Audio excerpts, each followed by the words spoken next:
BJP नेता ब्रजभूषण ने ओवैसी की जमकर तारीफ की। बोले वो खानदानी नेता है, उनका गुनाह सिर्फ इतना है कि वो मुसलमान है। इस वीडियो में हम इसी पर करेंगे बात। नमस्कार, 4 PM पर आप सभी का स्वागत है। दोस्तों, बिहार विधानसभा चुनाव के नतीजों के बाद कई तरह की प्रतिक्रियाएं सामने आ रही हैं। इन प्रतिक्रियाओं के बीच एक बयान ने विशेष तौर पर सबका ध्यान खींचा है। बीजेपी के पूर्व सांसद ब्रजभूषण शरण सिंह का एआईएमआईएम अध्यक्ष असदुद्दीन ओवैसी के प्रति दिया गया एक बयान।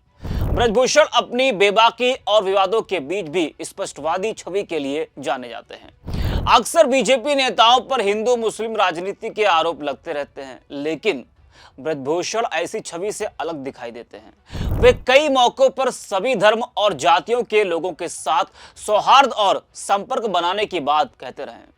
अब बात करते हैं ब्रजभूषण शरण सिंह के उस बयान की जिसमें उन्होंने असदुद्दीन ओवैसी की जमकर तारीफ की। जी हां, हाल ही में संपन्न हुए बिहार विधानसभा चुनाव में एनडीए ने 202 सीटों पर जीत हासिल की, जबकि महागठबंधन को मात्र 35 सीटें ही मिली। इस चुनाव में एआईएमआईएम की सफलता ने भी सभी को आकर्षित किया। ओवैसी की पार्टी ने सीमांचल क्षेत्र में 5 सीटें जीतकर यह साबित किया कि मुस्लिम बहुल इलाकों में उनका प्रभाव लगातार बढ़ रहा है। जी हाँ, ओवैसी ने 2020 में भी बिहार में 5 सीटें ही जीती थी, मगर इस बार राजनीतिक स्थिति अलग थी। एनडीए के लिए भारी जीत, महागठबंधन के लिए निराशा और एआईएमआईएम के लिए स्थिर प्रदर्शन। यही वजह कि इस बार फिर से ओवैसी की भूमिका पर बहस तेज हो गई है। आपको बता दें कि एक यूट्यूबर से बातचीत के दौरान जब बीजेपी के पूर्व सांसद ब्रजभूषण शरण सिंह से पूछा गया कि वे ओवैसी को एक नेता के रूप में कैसे देखते हैं, तो उन्होंने बिल्कुल स्पष्ट और बेबाक टिप्पणी की। ब्रजभूषण ने कहा कि ओवैसी ने बिहार में सीधा सीधा चुनाव लड़ा और सीधी बात की। उन्होंने कहा कि ओवैसी खानदानी नेता है, गुनाह सिर्फ इतना है कि वह मुसलमान है। ब्रजभूषण ने बिहार चुनाव में ओवैसी की पार्टी के 5 सीटें जीतने पर भी खुशी जाहिर की। उन्होंने यह भी कहा कि ओवैसी ने न केवल भाजपा गठबंधन बल्कि महागठबंधन दोनों की आलोचना की। कम से कम ओवैसी सीधी बात करते हैं। उनको चुनाव में सफलता मिली है, इस बात की मुझे खुशी है। अब वह जब चुनाव जीत गए तो मीडिया कहती है कि वह भाजपा की बी टीम है। अब मीडिया मायावती को भी बीजेपी की बी टीम बताएगी। ओवैसी खानदानी नेता है, गुनाह इतना है कि वह मुसलमान है। तो यह एक बड़ा बयान बीजेपी के पूर्व सांसद ब्रजभूषण ने ओवैसी को लेकर दिया है। हालांकि ब्रजभूषण के पूरे बयान में सबसे ज्यादा चर्चा एक लाइन को जो मिली, ओवैसी खानदानी नेता है, उनका गुनाह सिर्फ इतना है कि वो मुसलमान है। यह बयान ऐसे दौर में दिया गया जब देश की राजनीति में धार्मिक पहचान और ध्रुवीकरण लगातार बहस का बड़ा विषय बना हुआ। एक बीजेपी नेता द्वारा यह कहना कि कई लोगों को असहज कर गया।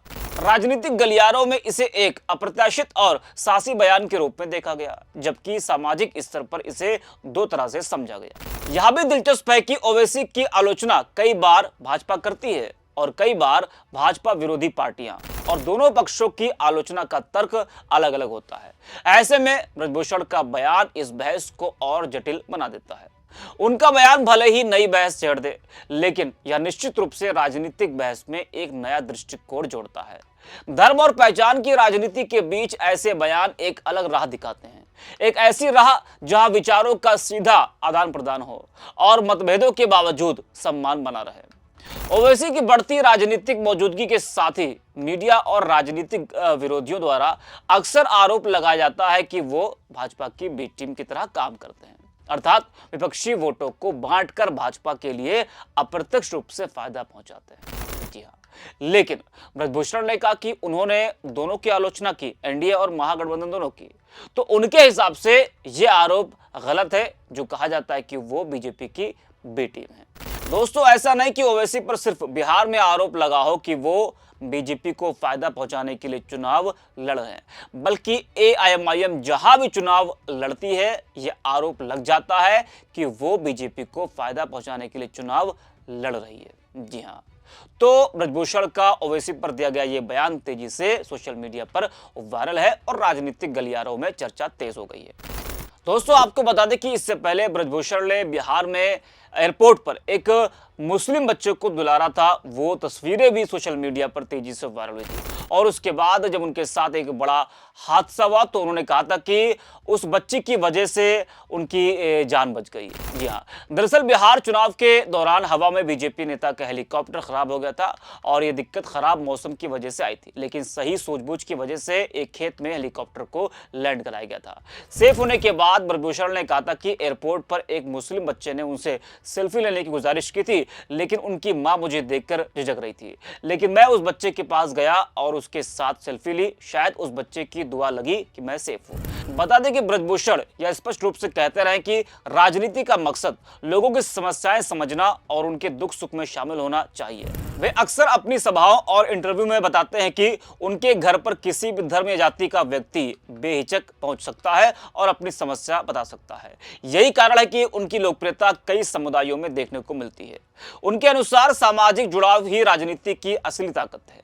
उनका यह कहना कि मुसलमान हमारे यहाँ आते हैं, हम उनके यहाँ जाते हैं, हमारा उठना बैठना होता है, यह एक ऐसी बात है जो आज के राजनीतिक माहौल में असाधारण कही जा सकती है। तो इस वीडियो में इतना है। आप देखते रहिए 4PM।